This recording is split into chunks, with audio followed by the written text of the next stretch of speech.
memperingati International Women's Day atau Hari Perempuan Internasional dengan tema Perempuan di Garis Depan dan Membangun Kesadaran Rakyat.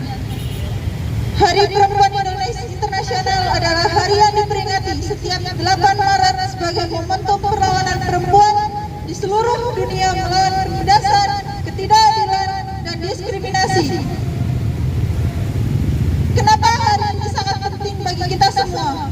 Karena peringatan ini lahir dari perjuangan perempuan buruh di New York pada tahun 1908 ketika 15.000 perempuan turun ke jalan menuntut upah layak, pemangkasan jam kerja, dan hak suara. Kita hari ini tidak hanya merayakan pencapaian perempuan di berbagai bidang, tetapi juga menyuarakan tuntutan-tuntutan atas ketidakadilan yang masih terjadi. Di Indonesia sendiri, perempuan masih menghadapi upah rendah, kekerasan berbasis gender, diskriminasi di tempat kerja, dan minimnya perlindungan hukum. Bagaimana cara kita melawan adanya penindasan ini? Dengan turun ke jalan, dengan aksi yang kolektif, dengan menuntut perubahan nyata. Ini bukan National Women's Day, bukan sekedar perayaan. Ini adalah panggilan untuk kita semua untuk bergerak bersama menuju kesetaraan dan keadilan bagi semua perempuan dan rakyat yang tertindas. Hari Perempuan Internasional 2025 adalah saat yang tepat untuk kita menyuarakan tuntutan yang mendesak bagi perempuan dan rakyat Indonesia. Di tengah-tengah penurunan kualitas hidup rakyat dan peningkatan kerusakan yang disebabkan oleh negara, perempuan adalah subjek yang terdampak atas hal tersebut. Dapat kita lihat kekerasan berbasis gender yang masih menjadi masalah serius di negara kita saat ini, yaitu Indonesia. Faktor kelas, ras, suku, agama, usia, dan pilihan-pilihan politik turut merintangi keterwakilan kaum perempuan dalam urusan-urusan politik. Ketimpangan berbasis gender juga mengakibatkan perempuan rentan mengalami kekerasan seksual baik di ranah publik maupun politik.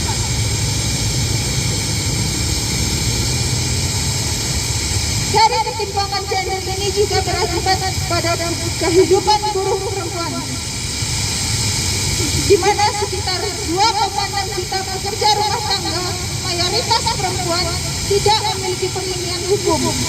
Rancangan Undang-Undang Perlindungan Hukum atau RUU PRT telah diperjuangkan selama 20 tahun, tetapi hingga saat ini belum juga disahkan oleh negara.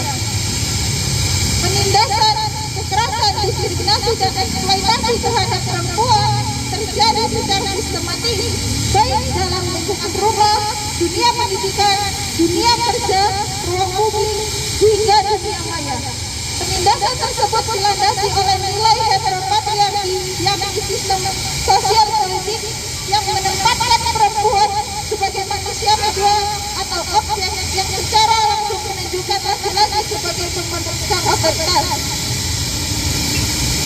Hal ini bukan dengan sendirinya ada, melainkan hasil dari bentuk sosial budaya yang tertanam lewat proses sosialisasi dari satu generasi ke generasi berikutnya, dan kemudian dilakukan melalui institusi budaya, agama, dan negara dengan cara militeristik, manipulatif, berulang dan tidak pernah putus. Hal ini disebabkan adanya pengelompokan kelas dalam kehidupan masyarakat, baik secara ekonomi, gender, ras, suku, agama, dan usia.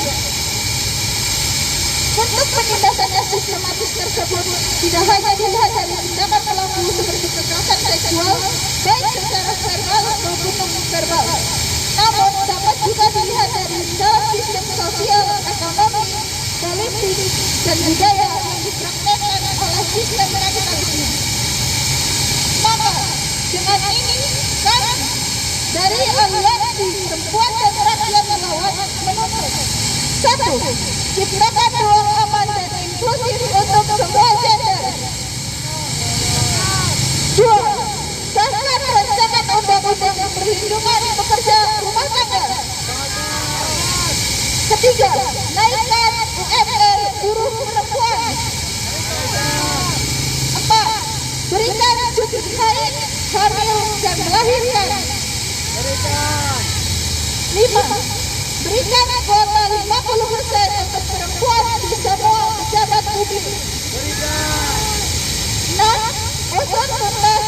tragedi Kanjuruhan. 7. Berikan keadilan untuk korban perempuan dan anak dalam tragedi Kanjuruhan. 8. Aborsi aman untuk korban kekerasan seksual.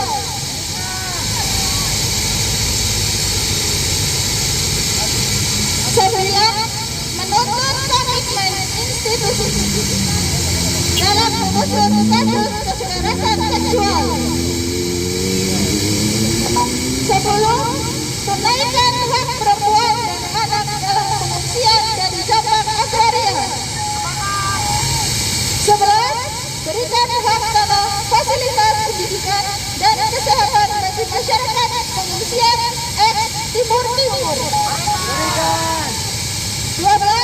Mewujudkan pendidikan gratis, ilmiah dan bervisi kerakyatan. 13. Berikan kesehatan gratis yang berkualitas. 14. Stop perampasan tanah adat dan sahkan undang-undang masyarakat adat. 15. Hentikan penggusuran terhadap masyarakat Barbaraya, Pakel, Padang Halaban, Jembaran, dan Kasale. 16. Hentikan keterlibatan lembaga agama dalam eksploitasi alam. 17.